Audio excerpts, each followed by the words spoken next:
Hello, hello, hello, NGB Business News. Welcome to the greatest business commentary news channel on YouTube. You already know, and we got some great topics today, people. We got some great topics. It's been a little minute since I've been back, so I'm happy to be back, obviously, and everything like that. We're going to talk about Russia, Ukraine, because we got some drama going in there. We're also going to teach you guys, about like, hey, should I be renting? Should I, buy my house and everything like that? It's a very sticky situation to deal with, especially in this economy and everything like that. And the way the housing market is, the way the Fed keeps raising these interest rates and everything like that, which is making it really hard for home buyers to get loans, businesses to get loans, and pretty much anyone to get loans, as the US dollar is disintegrating before our very eyes. And I don't know why anybody's not panicking. I feel like you should be almost panicking.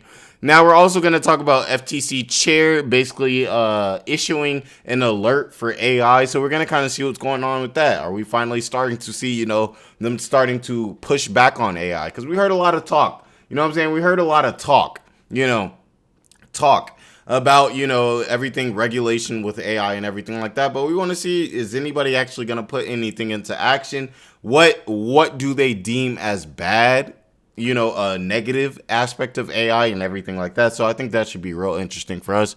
We're going to get into the Atlanta shooting, which, as you guys know, I'm from the Atlanta area. So, this resonates with me and everything like that. But, there was this whole shooting and everything like that. So we're going to kind of get into the details with that. It's big news.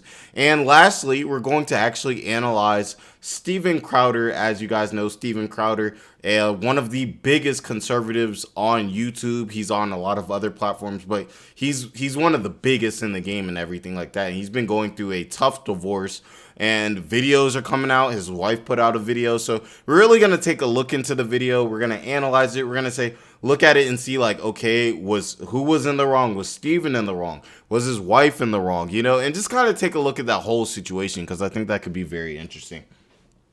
But guys, I don't want to hold you up, obviously. So let's go ahead and kind of get into the nitty gritty of it. Give me 2 seconds here. I'm going to get this pulled up for you guys. Let's see here. Boom. There we go.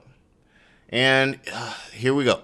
So Russia claims Ukraine tried to delete Putin in drone attack on the Kremlin. I'm also kind of wondering, too, why would this be considered? Obviously, I would never want to wish deletion on anybody or anything like that. But why would it seem weird for Ukraine to try to delete Putin? They're at war. Wouldn't that make sense? You know what I'm saying? Like, I don't know. Let me know. Like, maybe there's some rules of war that I don't know of, everything like that. But I would think that taking out the leader of a country that you're at war with would be considered like a positive. You know what I'm saying? Like, not something that you can get called out on. But let's take a look at it and let's see what's kind of going on with this whole situation. Okay, now it says Russia claimed Wednesday that Ukraine tried to delete Vladimir Putin in an overnight drone attack on the Kremlin, news that drew denials from Kyiv and furious demands for retaliation from nationals in Moscow. So basically, Kyiv or Ukraine, essentially denied that they tried to do this. And, this is making nationals in Moscow, who really ride for Putin, kind of say, all right, it's time to step our game up then. If this is how they move in, then maybe we need to go in a more aggressive, The Kremlin's accusation, made without providing evidence, that's a red flag, was the latest in a string of reported incidents from the war front lines. Kyiv said it had nothing to do with the alleged incident and suggested it could be used as pretext for a new Russian attack inside Ukraine. And I could see that possibly as well. You blame somebody, you make them look like the bad guy, and then when they look like the bad guy, you go and do the same thing, but you actually get it done. And then you say, hey, I was just doing exactly what they were doing. I don't know. I don't know the situation. Obviously, we don't have the deeper, intel for this, but I could see that being a viable option. Now it says the United States has no advance notice if there was a drone attack against the Kremlin by Ukraine. Oh, sorry. Oh, God. Sorry. Three U.S. officials told NBC News. Two of the officials expressed skepticism that a drone could get that close to the Kremlin, given the fact Russia has so many air defense systems protecting it. I was also wondering this when I had first seen it too. I was like, how did like a drone get all the way to the Kremlin? Like, the Kremlin is like the most protected place in Russia. It would seem weird that a drone would be able to get there. Even the drones that made it into the United States and everything like that, it's not like they were flying directly above like Washington or the White House, because they definitely would have got dealt with. The U.S. even knew that those drones were there and everything. They just tried to keep it from the public. So it makes sense why they were flying over, random farms and who knows, random places, like Kansas or something. You know what I'm saying? Like something like that. But it's kind of interesting to think that a drone could get all the way to the Kremlin. It doesn't sound like something that's realistic to me.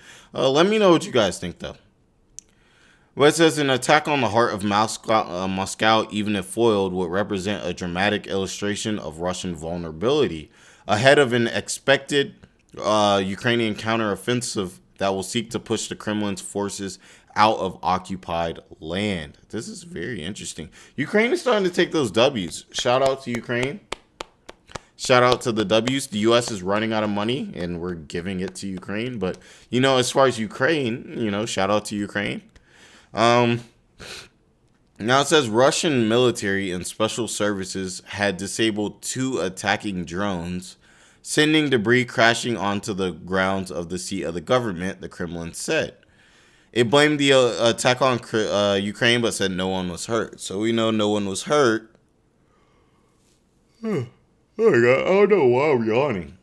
Now it says we view these attacks as a planned terrorist attack and a deletion attempt targeting the president carried out ahead of Victory Day, which is the celebration of the Soviet Union's victory over Nazi Germany in World War II. So we're kind of saying this could be, why they try to do that. But, I mean, even that doesn't make sense. If it's a specific day that, doesn't go, that goes against the Russian government because of a military win over them, I feel like that would be one of the worst times to attack, because I feel like that would be where they're more aware, and everything like that. Now it says Russia reserves the right to take countermeasures wherever and whenever it deems appropriate. Wow, these yards are insane. Videos show that an object exploding over the Kremlin on Wednesday, the building's roof on fire, and smoke rising from the area circulated widely on social media, which is crazy. The Kremlin is like, what I'm saying? It's like Area 51 or something. Like, you never expect the Kremlin to even be able to have a scenario where the building is on fire, Now, Zelensky said we're not attacking Putin or Moscow. He said, we're fighting on our own territory, defending our villages and cities. We do not have enough weapons even for this.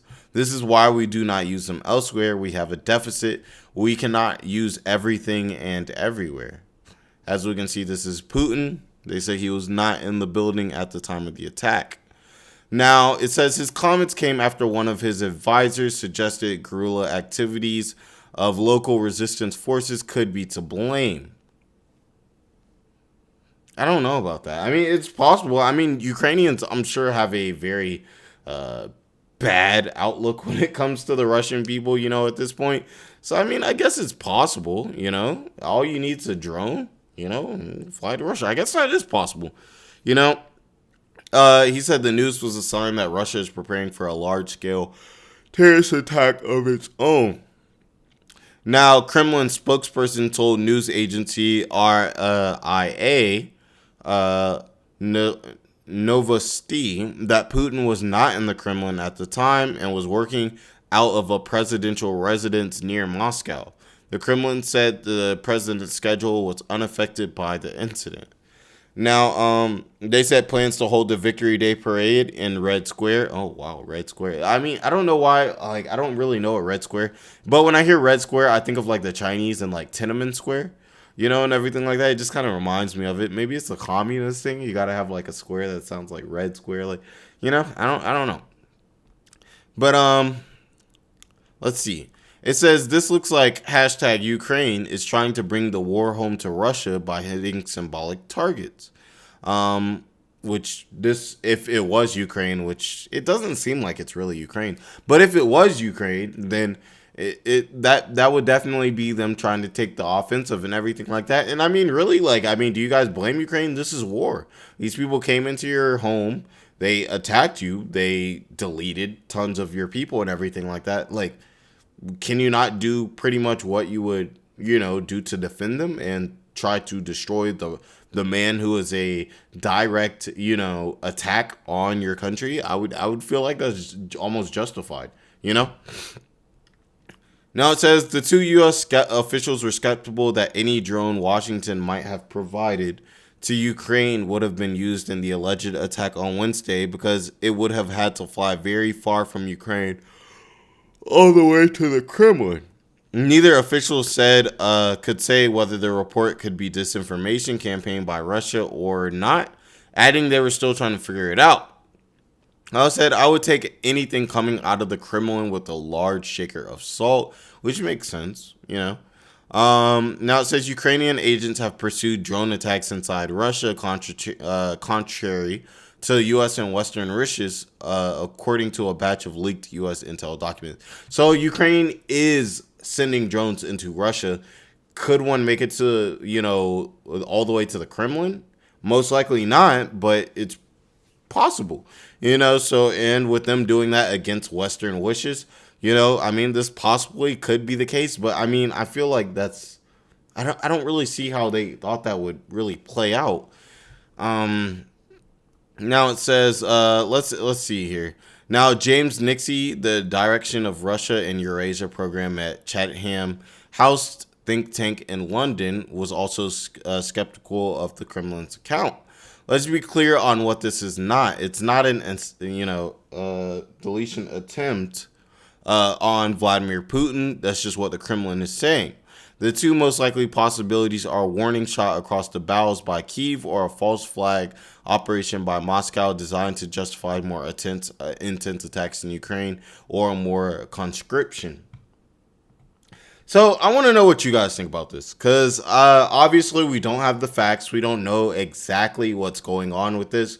But I would say it seems more likely that this would be, the way Russia moves, it seems a little bit more likely that this would be some type of way for Russia to justify a like you said, a larger scale attack, a more aggressive, a more violent attack on Ukraine than the actual Ukrainian government thinking that they would somehow delete Vladimir Putin by sending in 2 drones all the way from Kyiv into Russia and above the Kremlin without assuming that the drone would get detected or shot down. That just doesn't seem realistic from an intelligent government to me.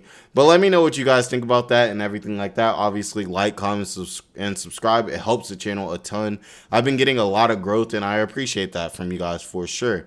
But I'm not going to hold you guys up, so let's go ahead and see what's going on with the next topic. Which the next topic is actually going to be a video on how you should determine if you should rent or buy in the current real estate market, which is pretty interesting because I feel like this is something that a lot of people are wondering. Let me go ahead and open this up. I feel like this is a question that a lot of people are wondering. They're wondering, like, homes are expensive right now, but I'm in a type of place in my life where, this just makes sense. Maybe we just had the first kid or, something like that. And it's where you really want to get your family growing. So you're wondering what's really the move. Also, rent is high too. My rent went up $200 last year, if you guys remember us having those conversations. So it's not like rent is necessarily the cheapest thing. A lot of people have mortgages much cheaper than my rent, obviously depending on the house.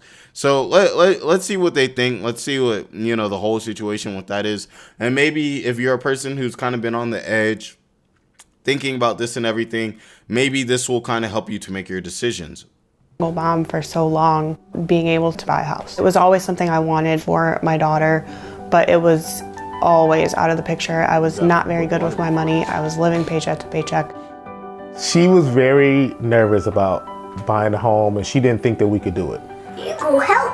Yes. That's a cute family. To buy or not to buy has never been a simple decision. We'll cut it on Easter. That won't fit in here. I don't think so. And this ever-changing housing market isn't making it any easier. With surging mortgage rates, record-breaking rents and home prices, a potential economic downturn, and other lifestyle considerations, there's so much to factor in. This is an extraordinarily unique market because of the pandemic and because there was such a run on housing. So you have home prices very high, you also have rents very high. On average, across the 50 largest United States metro areas, a typical renter pays about 40% less in rent than a first-time homeowner. However, that's not the case for everyone. We'll be paying close to the same amount, but not have any of the amenities. It just makes more sense to make this move. Prospective homeowners and investors often travel across the country and sometimes even the world, seeking more affordable markets. Right now, a few of those places are Cleveland, Ohio, Pittsburgh, Pennsylvania, and Baltimore, Maryland. It doesn't matter if the market gonna crash or not. Something gonna happen, but we're not sure what. Maybe it's gonna be back again, maybe it's not. We're gonna keep going, doing it.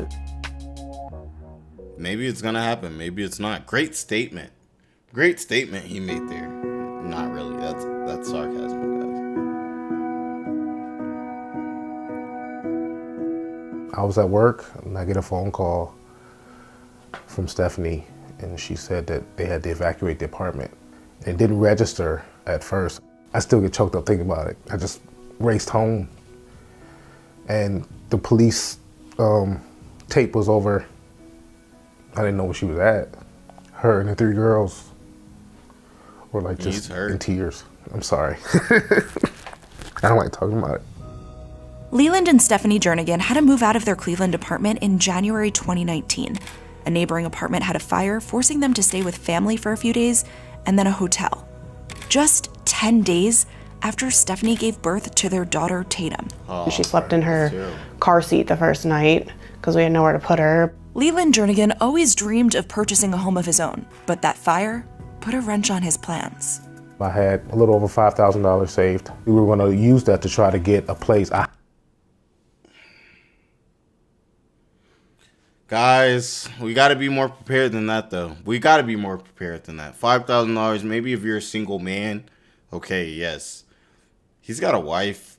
He's got kids. $5,000 towards a home. Come on now.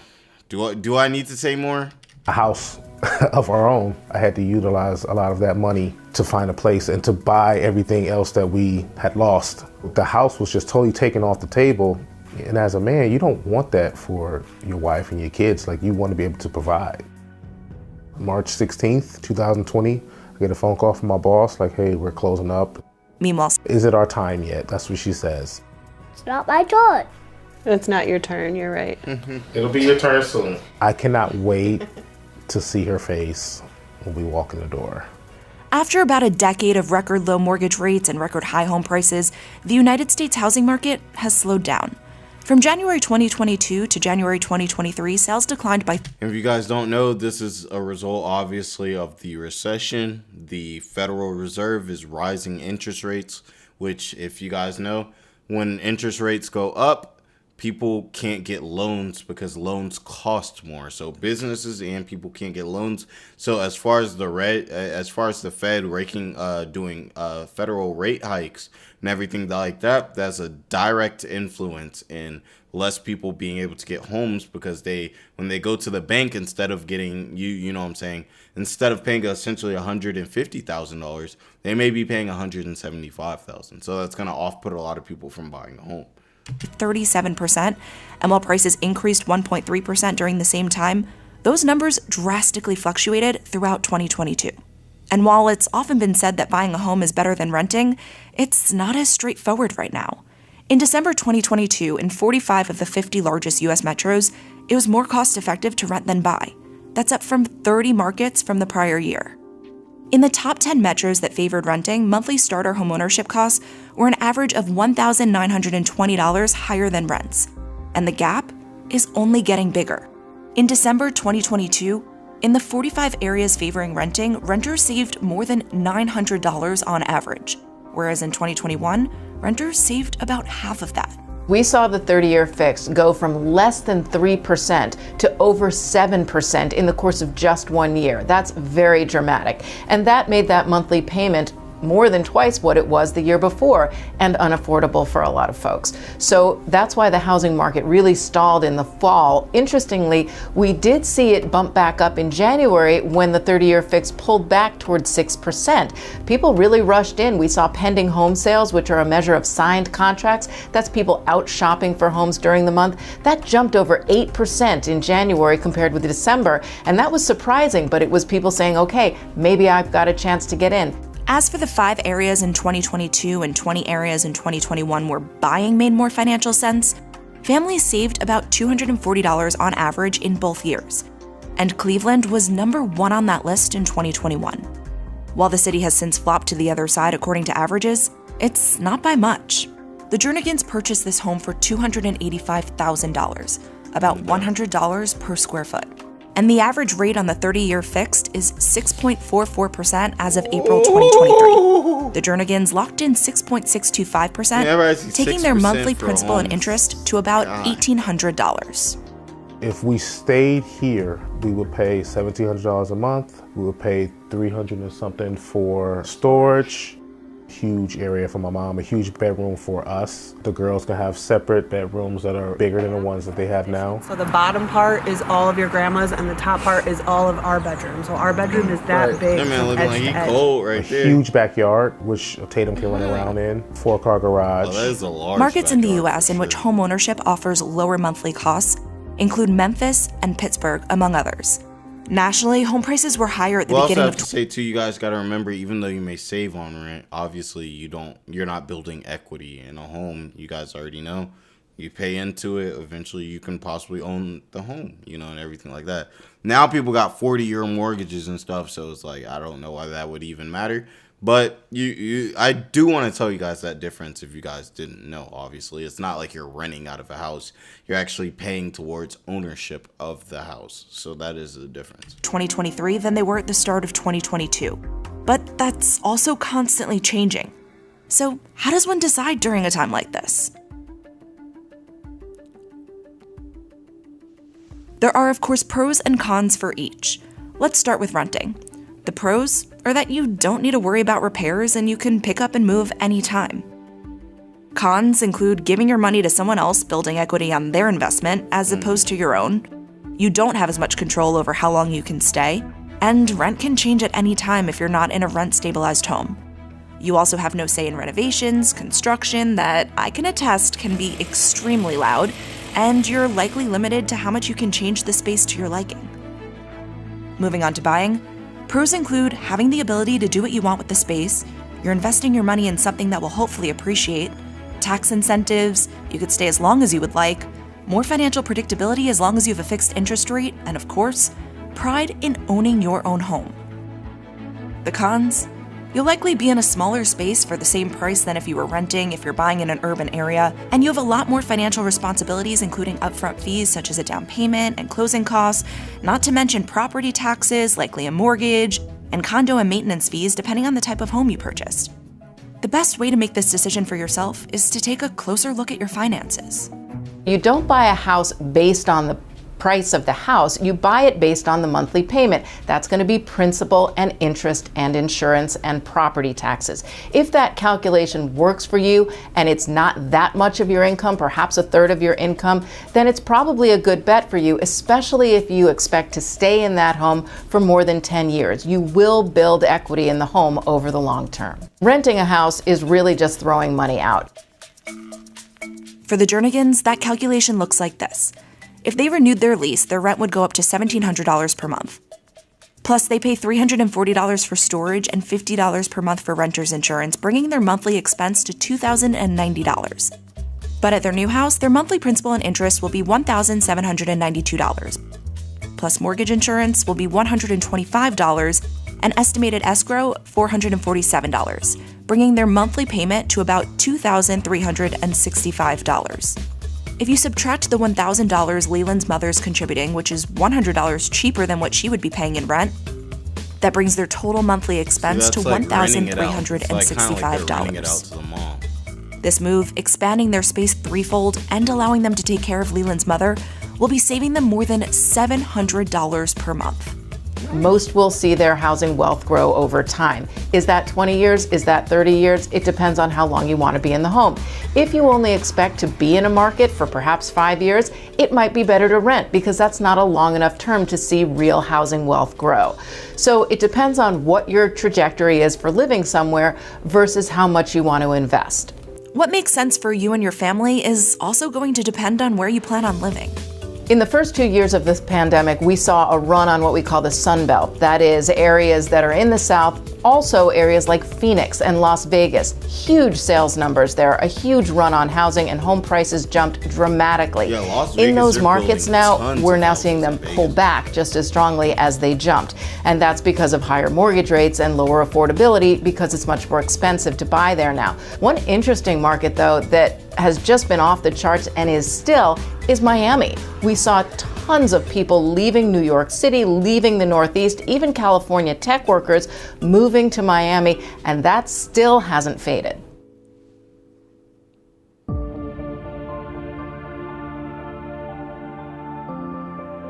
Michael Azam is the founder of the Azam Group. He's from Cleveland and has been working in real estate for more than a decade. He quit his job as a registered nurse and has never looked back. When I started, it was really at the bottom of where we are from a market standpoint, an economic standpoint, and our trajectory has just continuously gone up. And I've seen so much improvement and development in the city, and we've seen that trending with out-of-state investors coming in, residents looking for more affordability. The pandemic made a significant difference as well. We had never seen this kind of housing market before. Mortgage rates dropped dramatically, and we saw more than a dozen record lows on the 30-year fixed rate in just 1 year. So people were able to buy more for their money. That is, their monthly payments were lower, and that caused home prices just to soar faster than really we've ever seen before. As markets started to price themselves out, people looked at Cleveland as, oh, hey, I get to work from home. I can be flexible with where I live. I'm going to go to a market that I can afford to buy a nice big house. Years ago, the Azam Group saw the advantage of flipping homes in Cleveland. Over the last few years, we've averaged a little over 500 transactions a year. Back in 2014 and 15, 60 to 70 transactions. We started growing from there. The same house at 40, 50, and 60,000 are selling now for 150, 160, 170,000. So, there was a lot of opportunity. That's why he So got much that opportunity, nice BMW. it's brought people to Cleveland even from outside the United States. Oh, that's the home. I'm Dan Issa. I moved from Israel to Cleveland for doing real estate. We do around 200 to 300K a year from flipping houses. You ready to go in? Let's rock and roll. We got a lot to do here. We heard about it from friends, group of investors, then we look it out more in internet articles, Facebook groups, and everything about investing in Cleveland. It was like one of the cheapest to purchase the houses, and like it's the percentage what you get back, the profit, it's very high. 26-year-old Dan Issa moved to Cleveland in 2019. His family used money from their real estate business and winery in Israel to start a construction business in Cleveland. Then they expanded to real estate. They've taken themselves as a family and said, you know what, we're going to make sure that we're taking advantage of this opportunity. Flying all the way from another country, they're here to do some damage in a good way. How many homes have you flipped? 15 already. This is their most recent flip. They purchased this home for $60,000 and put in an additional $60,000. They redid the floors, bathrooms, kitchen, windows, and even the roof. After being on the market for less than a week, multiple families were interested, and this home is now under contract for $195,000, $75,000 in profit. Issa says a rehab typically takes about 3 months from the time they purchase the property to when they're done. That costs about $50,000 on average. In the beginning of the year, they were looking at about 5 houses each week. Their goal by the end of 2023 is to flip 12 houses and have 10 rental properties. They currently rent out 3 of their properties, and the 4th they call home. Do you drink these wines together? Sure, every day. And every night. Dinner we drink a bottle of wine or any alcohol that we produce. L'chaim. Cheers. They bought this 3-bed, 3-bath in March 2022 for $195,000 and put $150,000 in for renovations. While they spent a bit more on this property than they do on the homes they flip, Dan's mother, Munira, says it came out exactly how they wanted. Her favorite part? The kitchen. When I make the dishes, you see how wonderful. You see the street, you see the car, you see the grass, you see who's coming. We have open house all the time. We have a lot of friends. They come and visit us. Every Sunday we sit like here, if you see like more than 20 people. Yeah, We're in love with that's Cleveland. nice house. It's awesome. The summertime is beautiful in here. The wintertime is cold and nice. So you have all the seasons. And do you know if you wanted to sell this right now, how much you can get? The after repair value, it's supposed to be around 550 or 600.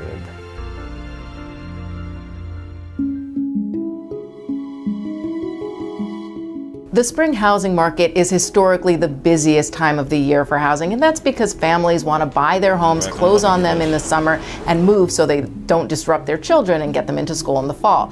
We are not, however, expecting a busy spring housing market this year simply because mortgage rates have shot up so far again, and because housing inventory is still so low. So will it recover over the summer? Will it come back in the fall? It's possible if we get more supply on the market, but unfortunately sellers are afraid to list in this market because they see that home prices are easing up. They don't want to catch a falling knife. They see mortgage rates are higher, and they're just concerned overall that they won't be able to find a house they can afford once they sell the one they have. Despite the fact that renting will likely be cheaper than buying in most areas of the country in 2023, rental affordability is expected to remain a key issue. Low vacancy rates, lagging new construction, and demand are expected to drive rental rates to new highs. Over the long term, historically, it's always been better to buy a home than rent because you're building equity in that house. Now, have they gone down in the past during the Great Recession? Of course they have. But again, over the long term, housing will grow your wealth. And that's why we see wealth disparities among those who own homes and those who don't. The biggest obstacle we're seeing is most consumers don't know how easy it is to buy. They think that there's so many challenges that are going to be blocking their path to actually getting into home ownership. And what will happen in the future is uncertain. As of now, I don't see mortgage rates coming down significantly anytime soon, although forecasts do have them lower by the end of the year. Back in 14, 15, and 16, we saw there were pockets of Cleveland with very blighted homes, and distressed homes, and a lot of those same homes now are updated, frankly, beautiful now.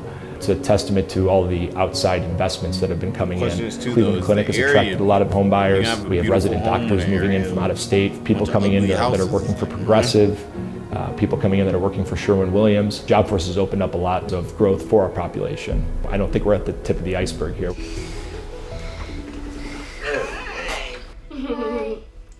Hi, Grandma.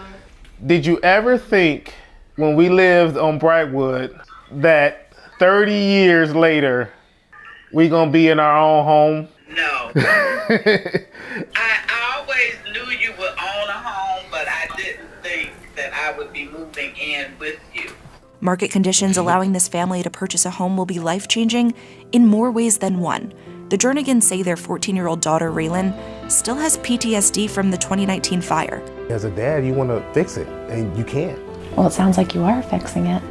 Trying to. Sounds like he is a great man. This family is achieving a big part of the American He's dream. working to provide a life for event, his and in a family. 2022 survey, 74% of respondents ranked as the highest gauge of prosperity, above having a career, children, and a college degree.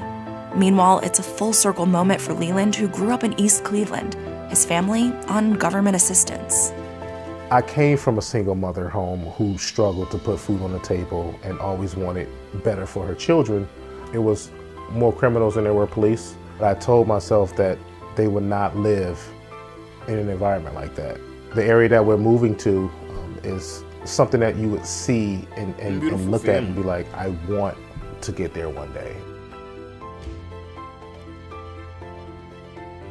I think there was a lot of good things that we could definitely take from this. I hope this helped you guys kind of understand, like, would home ownership be good for you? It definitely helped me get a better idea of it and everything, especially from a financial standpoint.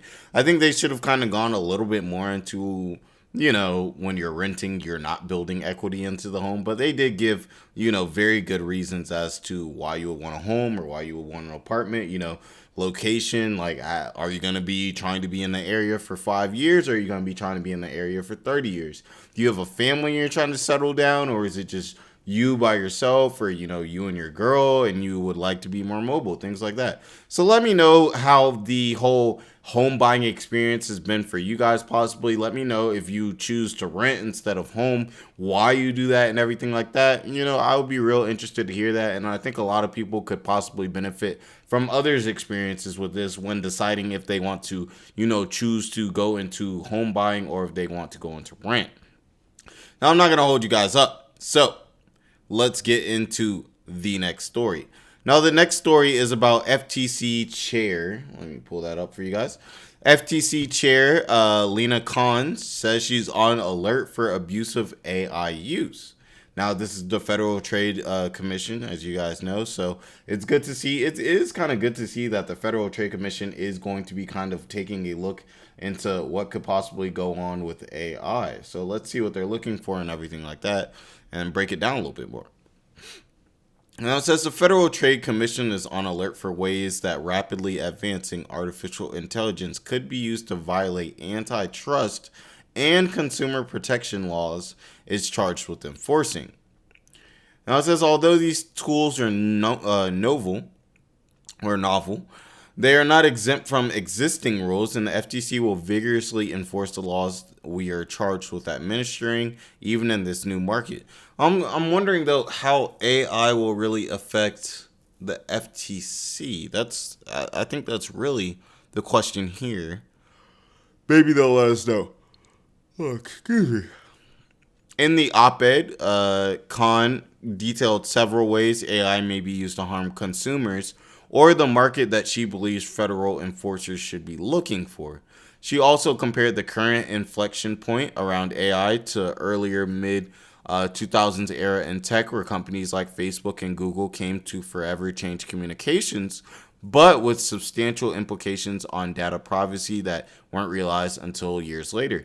And like I said, you guys already know on the channel over here, I've pretty much said that I see AI in the same way that I see social media, where it kind of came, it was a new thing, it was very interesting, and people were using it, but we didn't really know the consequences that would come from it, and neither did the government, so they couldn't really regulate social media back in the day because there was never a social media before, so it was kind of difficult to really gauge that. And, you know, as we know now, the rise of social media, people have been a lot more promiscuous, depression, anxiety has gotten a lot of worse as people are able to see, lives that people can fake on social media and everything like that. So there's a lot of negatives that we definitely would have probably considered, before or back in the day that we haven't considered now. And I feel like that's exactly where AI is. It's new. We don't really know how to handle it. The government doesn't really know how to regulate it. So it's not really regulated, whereas people are still making a lot of money off of it. And they're trying to, learn as much or further as much AI as they can. Google, Microsoft, companies like this. Now, Khan wrote, what began as a revolutionary set of technologies ended up concentrating enormous private power over key services and locking in business models that came at an extraordinary cost to our privacy and security, which is right. And that's a concern from AI. Like I said, with social media, there was only a few social media companies. Back then there was MySpace, then there was Facebook, then there was Instagram, then there was Snapchat. Then there was TikTok, with Twitter, getting in there a little bit before too as well. And now since there's only those 4 or 5 companies that really run it, people feel like if they want to talk to their friends, if they feel like they want to have that true social media experience, they feel like they only can go to a certain amount of apps, which leverages for those apps and gives those the power to do things like, take away your rights when it comes to security or take away your rights when it comes to privacy, because they know that you'll accept those rights because you have nowhere else to go, because it's a monopolized business and there's only a few options that you have to choose from. If your options are chicken and steak, you can hate chicken and steak as much as you want to, or let's say the chicken and the steak aren't cooked the way that you will want to, but since you have no other options to go eat, you're going to end up in the end choosing either the chicken or the steak. Now it says, but she said the trajectory of the Web 2 era was not inevitable. It was instead shaped by a broad range of policy choices. And we now face another moment of choice. As the use of AI becomes more widespread, public officials have the responsibility to ensure this hard-learned history doesn't repeat itself. And honestly, I completely agree. I think that there are so many similarities to social media back in the day and AI right now that I do think that even me being in the IT field and everything like that, and I love to see us learning new things, improving as a human race, and seeing what we can really do, really stretching that limits of technology. I don't think that that should come at a negative of, you know, anyone else, or to the point where it's a danger to humanity, which this could start becoming, you know, things like instead of people being socialized and having to speak, there's a bug. Sorry, there was a bug. I hate, like, you know, but instead of, you know, people being able to socialize within each other, kind of like how social media ruined it, AI could take that a step farther. You never know. Whereas people, they go home and instead of wanting to talk to a girlfriend and, you know what I'm saying, something like that, or have a spouse, you know, right there at this book, you know, then they may be cool with talking to a robot. You know, they may be cool with talking to an AI, which pretty much will dehumanize the way that people are and completely change the way that we interact with each other. Now, it says one possible effect enforcers should look out for is basically the impact of a few firms controlling the raw materials needed to deploy AI tools.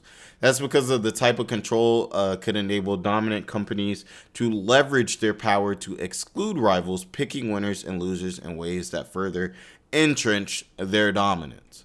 Now, it says the FTC is well equipped with legal jurisdiction to handle the issues brought to the fore by rapidly developing AI sector, which is interesting. I'm surprised they would say that they're well equipped for this, including collusion, monopolization, mergers, price discrimination, and unfair methods of competition. Now, she warned that generative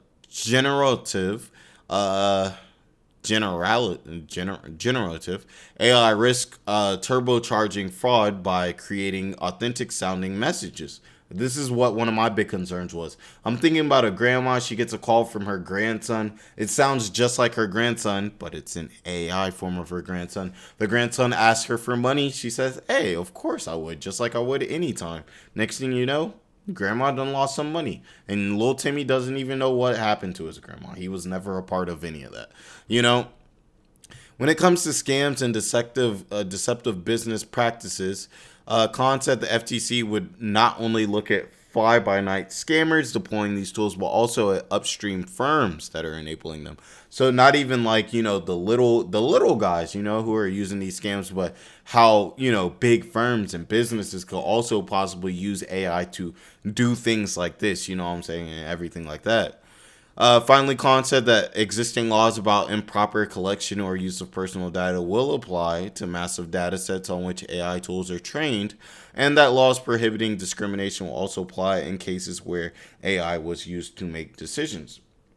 Because, you know, that could be a thing too as well. AI could, okay, we're going to go with these certain people for these type of things. A person could, like, let's say, code their AI to discriminate against a certain group. And while they could claim that it's not discriminating, it could be hard-coded inside the AI, which would be something that would be very difficult to prove, you know, and everything like that, unless you actually had access to the source code, which would mean you already are essentially attacking whatever business that is.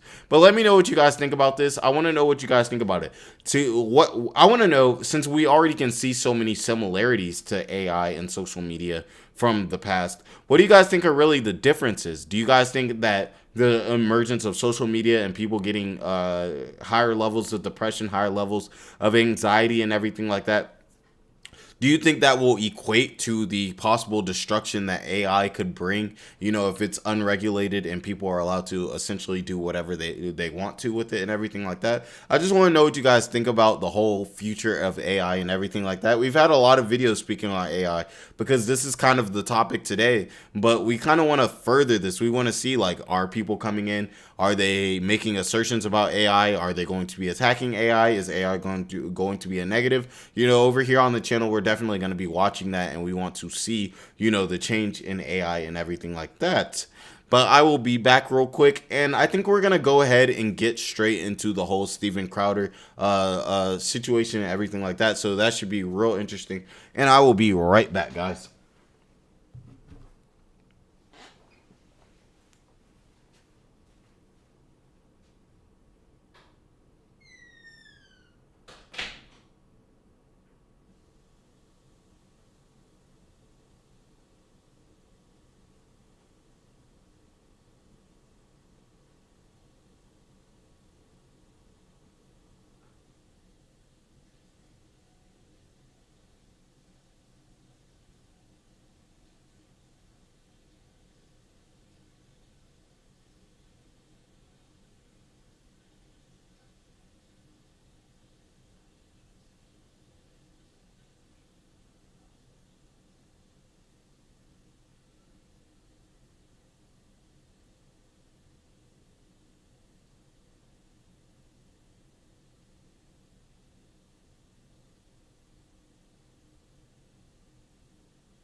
All right, guys. So, next topic. You already know. Steven Crowder has been going through it right now. If you guys don't know, I don't know how you wouldn't know Steven Crowder, but you're on YouTube. He's one of the biggest, conservative or Republican YouTubers. I wouldn't even call him a YouTuber. He's out here just doing big things, guys. And he's going through a divorce, which, happens. It's unfortunate. It happens. It stinks for I wouldn't say all people involved. There's a lot of women who can benefit from divorce. Sometimes men. Depends on how much you make. But as we know, literally over 90% of divorce proceedings or winnings, I guess, as you could say, go to women. So this is going to be really interesting. I want to look into the Steven Crowder video. We want to look like who's in the wrong here, who's in the right here. Maybe they're both in the wrong. That's possible as well. But I do want to kind of take a look at this, see what's going on with this whole situation. I'm going to make myself a little bit smaller. And let's just go ahead and take a look into this and see what's going on here. Of course, there's an ad. Okay. If you guys want to play this video game, I don't know what it is. It needs to get off the screen. All right, perfect. I drew a boundary. Okay, so obviously we have Steven Crowder's wife here. We've got Steven Crowder right here. He wears these type of shirts all the time. I call them the Troy Bolton. If you guys don't know what I'm talking about by Troy Bolton, Troy Bolton. From High School Musical, Zac Efron, those shirts he used to wear. I had a friend, Bailey, one of my best friends from back in elementary, middle school, and he used to always wear these too. It kind of the shirts kind of stop here, and it's kind of like a color here, and then it's white. It's kind of like that, exactly like that. It's a Troy Bolton shirt, but I'm getting off topic. Let's get back to it, guys. I'm gonna take a shot too. This is gonna be pretty interesting. Boundary. No, you just did it. I drew a boundary of abusive and cruel. You are not taking the car. Because if you refuse to do wifely things, then I will go pick up the groceries. Okay, so I'm gonna grab this, but it seems like right now the argument is about he's saying that she's not doing what she's supposed to do, so he's gonna pick up the groceries. And it sounds like she's saying that she wants to take the car. I'm assuming she wants to take the car for groceries. She hasn't necessarily said yet. But I am also thinking at the same time, she looks very pregnant. I think we can all see that belly. We can all see that belly right there. She's looking very pregnant.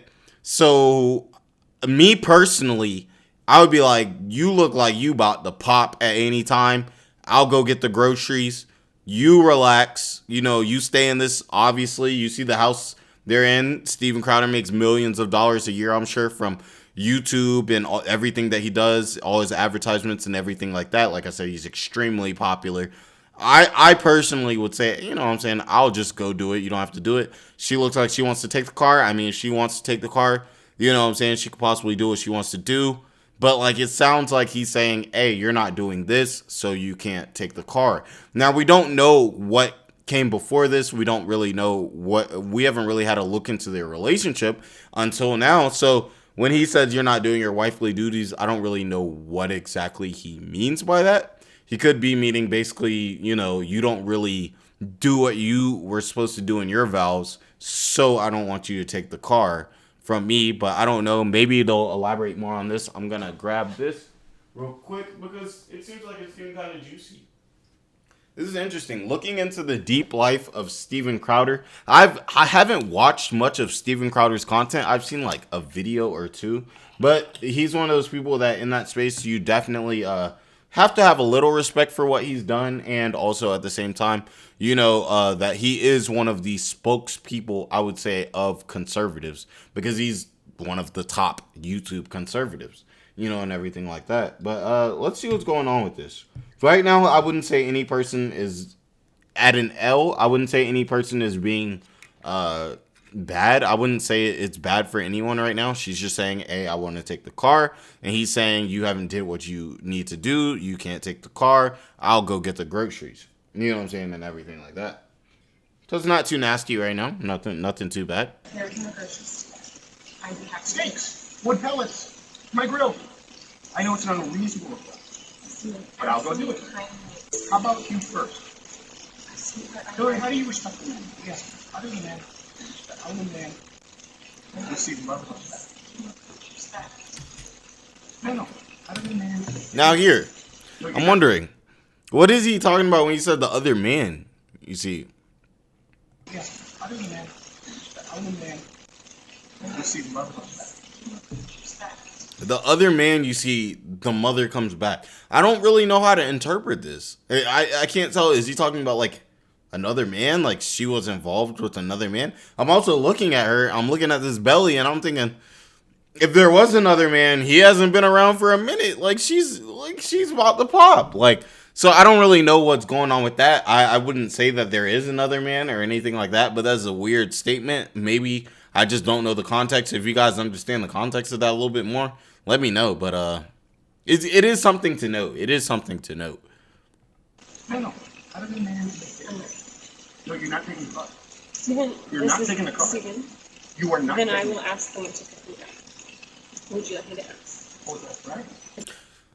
Now I'm gonna have to say this seems kind of ugly. She said, basically somebody could pick her up. Who would you like me to? I think she might have said who would you like me to ask? That sounds like, in my opinion, that sounds like a solution. He seems like he's got some stuff that he may want to do. Maybe he wants the car or something like that. She wants to use the car. He doesn't want her to use the car. You know what I'm saying? And everything like that. And she's like, okay, I can get a ride. And if she can get a ride, then that would seem cool. But it seems like his problem necessarily isn't about the car itself. It seems like for her, she wants to leave. She wants to be able to leave and everything like that, which of course she's completely entitled to do. Why they don't have multiple cars with this man making millions of dollars is bewildering to me. But I think that for her, this is an issue where she just wants to take the car. She wants to do what she want to do, go get groceries. I don't know, and all of that. For him, this seems to be a problem where he's saying, hey, I pay all the bills. You don't do what I need you to do. You're not being the wife that I thought you would be. So because you're not doing that, this is how I'm going to punish you, which I don't agree with. I feel like they're not related things. I think that if that's the problem that he has with her, he should just speak about it like that, and not try to use the car against her. If he has a problem with the way their relationship dynamic is, then he should just address that directly instead of trying to essentially kind of passive aggressively say, okay, well, if you're not going to do this, then I'm going to take away the car. You know what I'm saying? It's kind of like punishing a kid where it's like, this is your wife. You should be able to just talk to her. You know what I'm saying? And that's why he's saying, oh, what is that, a threat? Like her leaving? Like, oh, so you're basically saying you're still going to get to do what you want to do, even though you're not going to do what I want to do. Where she's saying, I just want to be able to go where I want to go. I want to just be able to use my car, and everything like that. Let's continue. Sorry, I thought pressing the space bar hard. You know what I'm saying? You hit the space bar hard and video stuff. Get an Uber. Okay. So you're saying you can get an Uber. Feeling some constraints? Like, now, also, too, why, like, you about to put your wife that's about to pop any second in an Uber? I don't know who would be doing that. I would not be trying to put my pregnant wife in an Uber without me being there for safety reasons. Not only is it my pregnant wife, but that's my child. I would not be for that, but I guess if you trust Uber, like, you know what I'm saying? And if you trust Uber, he needs the car. He might also need the car too. You guys have to realize that he is also a person who probably makes 2, 3, if not plus million a year. His life may be dialed down to the point where he, may need to go somewhere real quick. He may need to, pull up. Like, you know what I'm saying? People who normally make money like that are very calculated when they move, and they don't like other outside options affecting them possibly being able to move in the way that they want, which is very understandable. And that's kind of something that you need to acknowledge when you marry a man that has money like that. You're going to have to realize that he's not going to have as much time for you. He may be very calculated and things like that. So little things that you do can affect him. Me personally, obviously, not at all at the level of Crowder,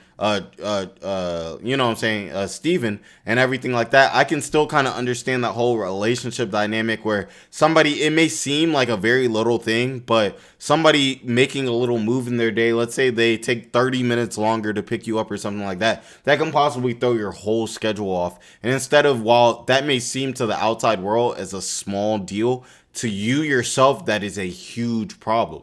And everything like that, because that, okay, if I'm 30 minutes behind, that may not be a big deal for one day, but what if my lifestyle's like this? What if I'm 30 minutes behind every day? You know what I'm saying? Over the course of a year, that can make the difference between being successful and not. Let's continue. Listen to me. You want to walk out right now? Listen to me. I can't go to the gym. I can't go to my parents. Oh, that's what he's saying. I can't be home. You're going to take the car and leave me here. Hillary, just think of how boxed in you've made me. What do you need me to pick up? I'll get it. I'll be back when I'm back. No, that doesn't work either. You'll be back when you're back. That doesn't.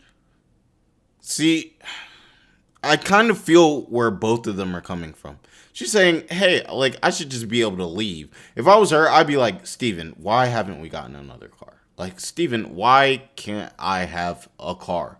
Because if he's the type of person who's so worried about his time like that, then he should also be able to be the type of person to be like, all right, to save time, I should have a car and my wife should have a car. So if we got to make these moves, we can both make these moves at the same time. Not something like my wife leaves and now I'm stuck. I leave, now my wife is stuck.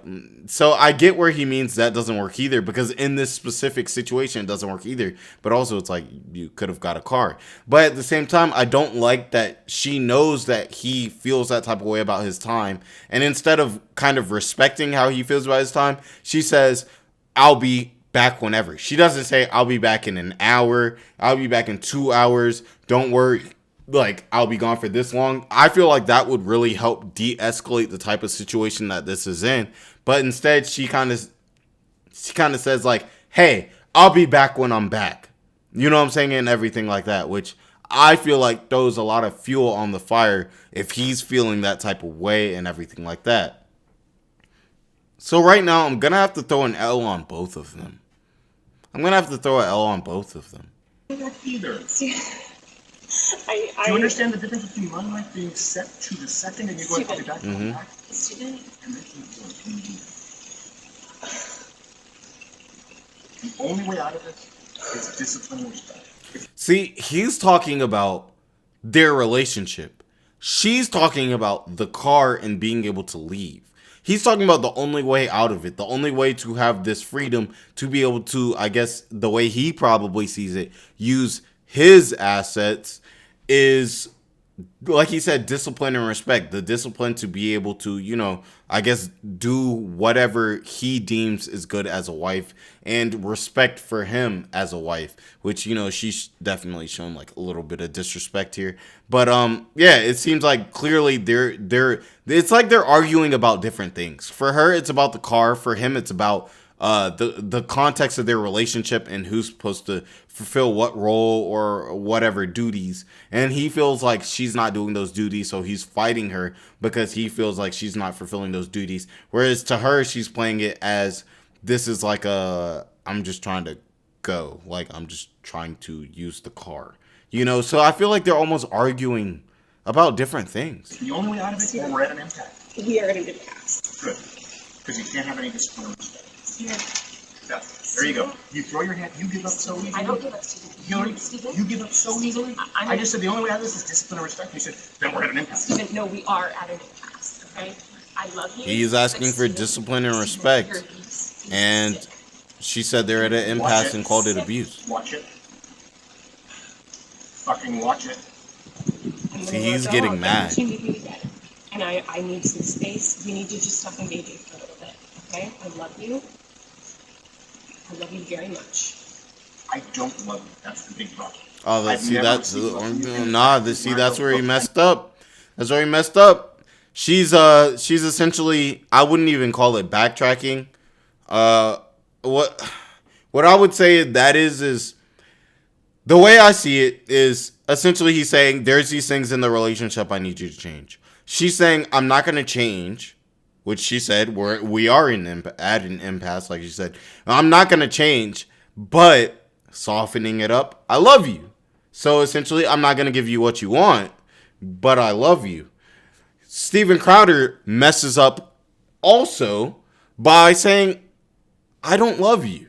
You should never say that to your woman. You should never say that to the mother of your child. Look at that stomach. Look at it. You can see that stomach from a mile away. You should never say that. That's terrible. And then makes him put it into a very negative light. And when it comes to, she's a woman. When it comes to the court of public opinion, he's going to look bad. He could have been asking her to, let's say, cook him a dinner once a week for years. She refuses to do it. He today says, hey, I've been asking you this for years. You've refused to do it. So you can't use my car. I pay for it. You can't use my car today. She says, hey, I'm going to get a ride. I'll do whatever. You know what I'm saying? I'm going to get a ride. I'll do whatever. He's like, I don't want you to do that. I just want you to cook me a meal once a week and everything like that. She says, hey, well, I'm not going to do it. But hey, I love you, though. She says, I'm not going to do what you want out of a wife, but I love you. You know what I'm saying? In a way, I could see that as kind of being manipulation. But Steven completely threw the flag and he screwed himself over when he hit her with the I don't love you. Because for one, you should never say that. One, you should never say that. And two, and it's wrong to say that. It's nasty to say that. And two, by him saying that, he automatically, in most, in the court of public opinion, in most people's eyes, especially when they see not only a woman, but they see a pregnant woman, they're assuming, okay, he's a bad guy. He's a bad guy, you know, and everything like that. Definitely an L Crowder right now, like for that. This situation, I'm calling a L on both of them for sure, but in this specific instance, it's got to be an L Crowder, like Louder with Crowder, I think it is. She's covering up the pregnant belly. But I love you more than life itself. Okay. Put on some gloves. No. But I love you more than life itself. That's not fair. Oh, it's not shoot. fair and it's disingenuous. Hillary, you're right. Right in past. Become someone. Wow. Dang, did I catch that? I feel like I caught that. Like, he was literally saying, you're saying you love me, but these things that I ask of you, you can't and don't want to do them, but you claim that you love me. I think when he meant like put some gloves on, which he probably shouldn't have said, because that's a fighting reference, which they're in an argument, like, you know, put some gloves on. Like, I could see some people taking that as he's saying, oh wow, like what? Like wow, like he's aggressive.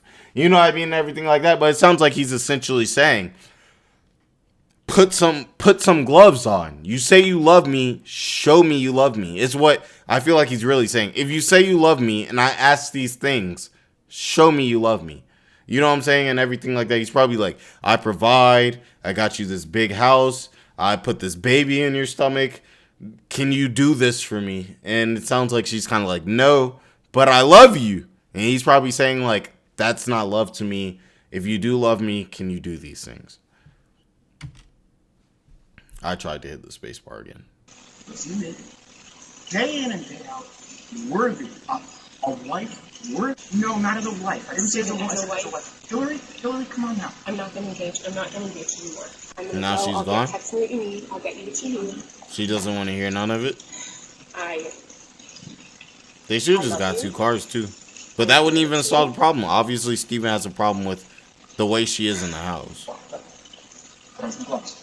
Are you committed enough to do those things? I'm not going to. Are you committed enough to do those things? You're not committed to anything. Also, notice too, whenever he asks her if she's committed to do those things, which we don't know, she has never responded saying, that's what I want, or that's what I'm going to do for you. Are you committed enough to do those things? And he's probably saying, it seems like he's saying, are you going to do these things? Are you committed enough to get the medication as well? No, you take that in.